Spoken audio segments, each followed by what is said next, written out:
प्यारे बच्चों, स्वागत है आपका LBSS के लेक्चर क्लास में। आज हम लोग समस्थानिक, समभारिक, समन्यूट्रॉनिक यानी आइसोटोप्स, आइसोबार, आइसोटोन्स के बारे में जानेंगे। चलिए स्टार्ट करते हैं समस्थानिक से। तो बच्चों, जब भी समस्थानिक की चर्चा होती है तो समस्थानिक का मतलब एक ही तत्व के ऐसे परमाणु जिनमें प्रोटॉनों या इलेक्ट्रॉनों की संख्या समान होती है, परंतु न्यूट्रॉनों की संख्या जब भिन्न भिन्न होती है तो उसे हम समस्थानिक कहते हैं। ठीक है, फिर से, एक ही तत्व के ऐसे परमाणु जिनमें प्रोटॉनों या इलेक्ट्रॉनों की संख्या समान होती है, परंतु न्यूट्रॉनों की संख्या भिन्न भिन्न होती है, तो उसे हम समस्थानिक कहते हैं। ठीक, चलिए हेडिंग बनाते हैं समस्थानिक। यहां हमने तीनों को ले रखा है, हम लोग इसको लिखेंगे। ठीक है, समस्थानिक। आइसोटोप्स, अंग्रेजी में क्या कहते हैं इसको? आइसोटोप्स। ठीक है, अब अभी मैंने बताया कि एक ही तत्व के ऐसे परमाणु जिनमें प्रोटॉनों या इलेक्ट्रॉनों की संख्या समान होती है। एक ही तत्व के ऐसे परमाणु जिसमें प्रोटॉनों या इलेक्ट्रॉनों की संख्या, जिसमें प्रोटॉनों या इलेक्ट्रॉनों की संख्या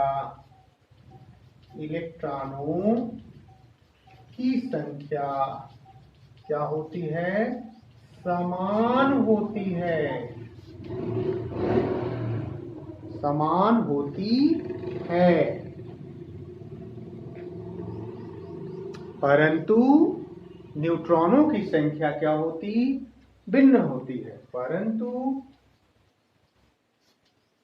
न्यूट्रॉनों की संख्या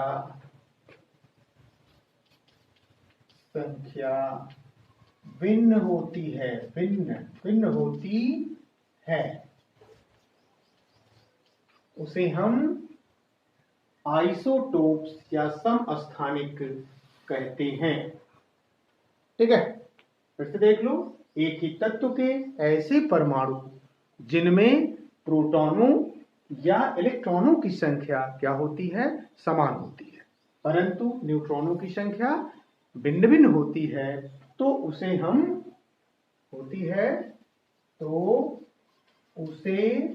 हम क्या कहते हैं? समस्थानिक बोलते हैं। समस्थानिक, आइसोटोप्स कहते हैं या कहते हैं। ठीक है, अर्थात समस्थानिकों की परमाणु संख्या यानी कि Z तो समान होती है, परंतु जो द्रव्यमान संख्या होती है वो हमेशा भिन्न होती है। ठीक है, लिख सकते हैं, ये भी यहाँ लिख सकते हैं हम लोग शॉर्ट में। बड़े कमा यहाँ कर लो, एक और पॉइंट लिख लो। हमने बताया समस्थानिकों की परमाणु संख्या समस्थानिकों की परमाणु संख्या को परमाणु क्रमांक भी बोलते हैं, जिसे हम लोग Z से इंडिकेट करते हैं। हमेशा क्या होती है? समान होती है। परमाणु संख्या समान होती है, परंतु A जो होता है ना, A भिन्न होता है। मतलब हमेशा परमाणु संख्या यानी कि Z समान होगी, परंतु A को हमने पढ़ा रखा है जिसे द्रव्यमान संख्या बोलते हैं, वो क्या होती है? भिन्न होती है। तो उसे हम समस्थानिक बोलते हैं। ठीक है, चलिए उदाहरण से समझते हैं, लिख लो।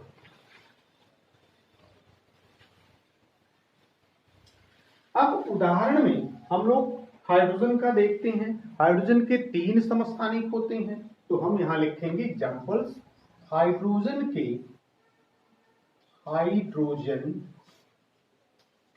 3 समस्थानिक होते हैं। हाइड्रोजन के कुल कितने समस्थानिक होते हैं? 3 समस्थानिक। एक को कहते हैं प्रोटियम, दूसरे को कहते हैं ड्यूटीरियम और तीसरे को कहते हैं ट्राइटियम।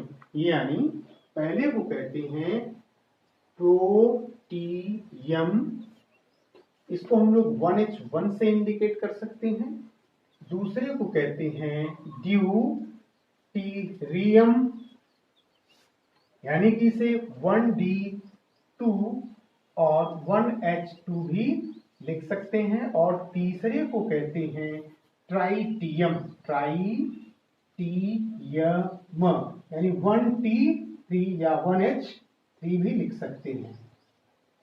ठीक है, यानी हाइड्रोजन के कुल कितने समस्थानिक हैं? 3 समस्थानिक। अब डेफिनेशन से इसको देखो, प्रोटियम 1H1, ड्यूटेरियम 1H2, यानी हम लोग यहाँ नीचे देख रहे हैं परमाणु क्रमांक को, तो इसमें समान है, इसमें समान है, लेकिन जो द्रव्यमान संख्या है वो यहाँ 1 है, यहाँ 2 है, वहां 3 है।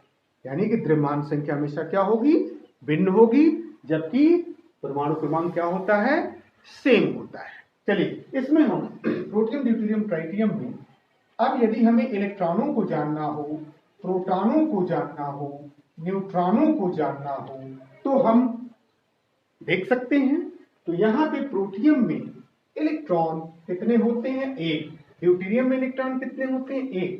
ट्राइटियम में इलेक्ट्रॉन कितने होते हैं? 1। वैसे ही प्रोटॉन कितने होते हैं? 1, इसमें भी 1 और इसमें भी 1, जबकि न्यूट्रॉन इसमें कितने होते हैं? प्रोटियम में न्यूट्रॉन कितने होते हैं भाई? तो प्रोटियम में न्यूट्रॉन 0, यानी कि A-Z, A1 या 1 0, जबकि यहाँ पे कितना होगा? इसमें कितना होगा? 1 और इसमें कितना होगा? 2। ठीक है, तो यहाँ पे न्यूट्रॉनों की संख्या क्या होती है? भिन्न होती है। ठीक है, तो हमने क्या देखा? हाइड्रोजन के 3 समस्थानिक हैं, protium, deuterium, tritium. Protium, deuterium, tritium. इसमें इलेक्ट्रॉनों की स्थिति, प्रोटॉनों की स्थिति, न्यूट्रॉनों की स्थिति भी हमने देखा।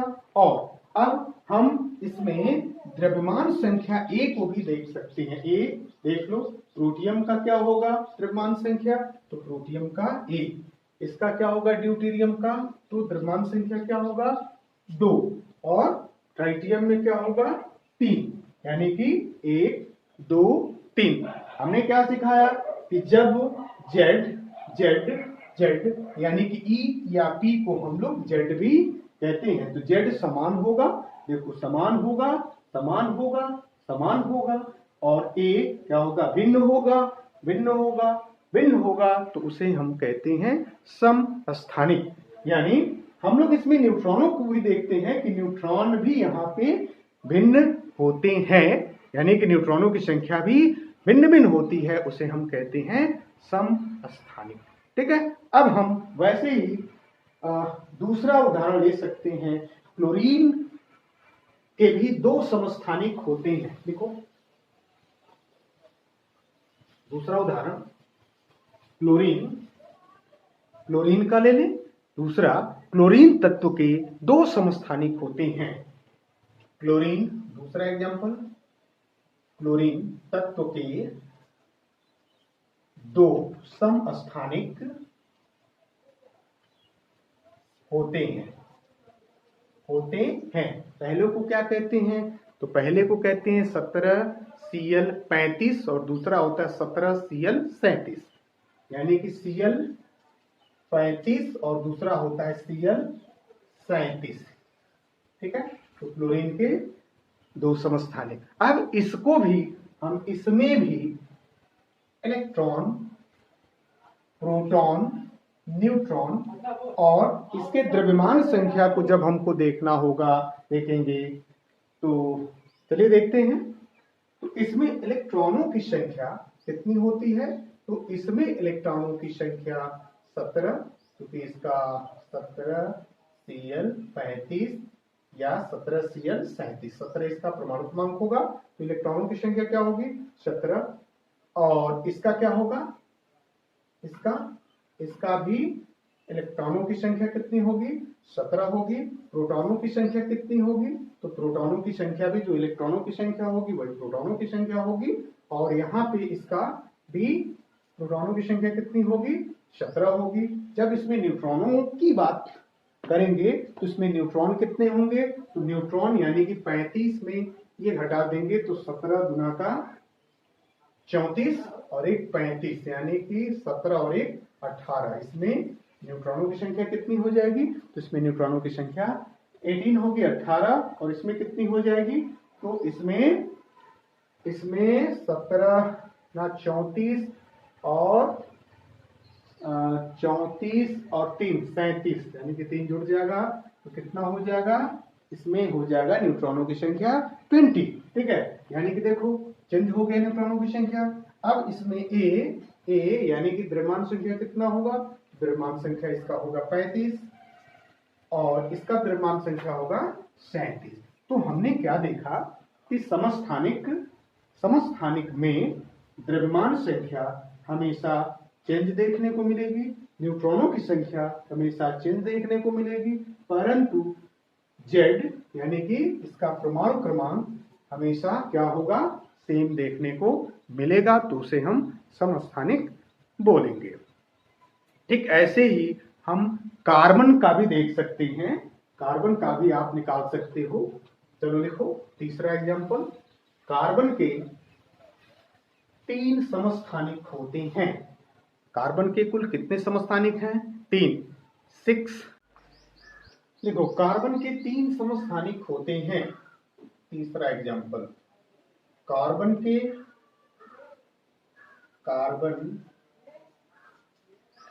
3 समस्थानिक होते हैं। कार्बन के कुल कितने समस्थानिक होते हैं? 3। एक होता है 6C12, एक होता है 6C13, एक होता है 6T14, यानी कि 6 कार्बन 12, 6 कार्बन 13, 6 कार्बन 14। अब इसमें ठीक वैसे ही हमें जानना हो, इसमें इलेक्ट्रॉनों की संख्या, प्रोटॉनों की संख्या, न्यूट्रॉनों की संख्या और द्रव्यमान संख्या। ठीक है, चलो देख लेते हैं। तो इलेक्ट्रॉन और प्रोटॉन, और इसे ही हम लोग कहते हैं Z, परमाणु क्रमांक। परमाणु क्रमांक, तो परमाणु क्रमांक इसमें है 6, इसमें है 6, इसमें है 6, यानी कि इसका परमाणु क्रमांक सब में क्या है? सेम है। जबकि प्रोटॉनों की संख्या भी जो इलेक्ट्रॉनों की संख्या होगी वही प्रोटॉनों की संख्या होती है, तो 6, 6 और 6 ये लिखेंगे। जबकि जब न्यूट्रॉनों की बात आती है तो न्यूट्रॉन क्या हो जाता है? माइनस हो जाता है द्रव्यमान संख्या में से, तो क्या लिखेंगे? 12 में से 6 निकलेगा तो क्या हो जाएगा? 6। अब 13 में से 6 निकलेगा तो हो जाएगा 7। अब 14 में से 6 निकलेगा तो हो जाएगा 8। तो देखिए ध्यान से, यहाँ न्यूट्रॉनों की संख्या क्या हो रही है? भिन्न भिन्न होती जाती है। 6, 7, 8। अब यहाँ पे द्रव्यमान संख्या क्या होगी? तो द्रव्यमान संख्या 6C12, इसका क्या हो जाएगा? 12, इसका क्या हो जाएगा? 13, इसका क्या हो जाएगा? 14। तो हमने क्या देखा कि जब भी समस्थानिक की बात होगी तो उसमें द्रव्यमान संख्या हमेशा क्या होगा? भिन्न होगा, जबकि Z यानी कि परमाणु क्रमांक क्या होगा? वो समान होगा। ठीक है, और न्यूट्रॉनों की संख्या भी भिन्न होगी, तो उसे हम समस्थानिक कहते हैं। ठीक है, चलिए अब एक नोट लिख लेते हैं। इन तत्वों में, यानी एक तत्व के सभी समस्थानिक के रासायनिक गुण प्रायः समान होते हैं। यानी हम कह सकते हैं कि एक तत्व के सभी समस्थानिक रासायनिक गुणों में समानता प्रदर्शित करते हैं। अब इसका क्या मतलब हुआ? तो इसका मतलब यह होता है कि सभी समस्थानिकों में चूंकि परमाणु क्रमांक क्या होता है, समान होता है। सभी समस्थानिकों में परमाणु क्रमांक समान होता है।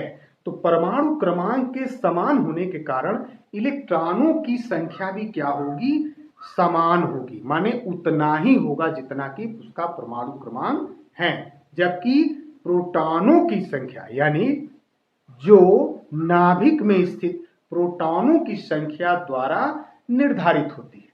मतलब इलेक्ट्रॉनों की संख्या प्रोटॉनों की संख्या जो कि नाभिक में जितने प्रोटॉन होते हैं उसके द्वारा निर्धारित होती है। जबकि नाभिक में रासायनिक गुणों पर न्यूट्रॉन का कोई असर नहीं होता है, चाहे न्यूट्रॉनों की संख्या का कोई प्रभाव नहीं होता है। मतलब हम कह सकते हैं कि जब परमाणु क्रमांक समान होगा तो उसका रासायनिक गुण भी समान होगा। यानी कि परमाणु क्रमांक के में समानता होने के कारण ही समस्थानिकों में रासायनिक गुणों में समानता देखने को मिलेंगी। जबकि द्रव्यमान संख्याओं में भिन्नता होने के कारण इनके भौतिक गुण क्या हो जाते हैं, भिन्न हो जाते हैं। ठीक है, चलिए इसको लिख लेते हैं। एक तत्व के सभी समस्थानिक रासायनिक गुणों में समानता प्रदर्शित करते हैं। एक तत्व के सभी समस्थानिक, नोट में लिख लो, एक तत्व के सभी समस्थानिक, एक ही तत्व के सभी समस्थानिक रासायनिक गुणों में समानता प्रदर्शित करते हैं। रासायनिक गुणों में समानता प्रदर्शित करते हैं, समानता प्रदर्शित करते हैं।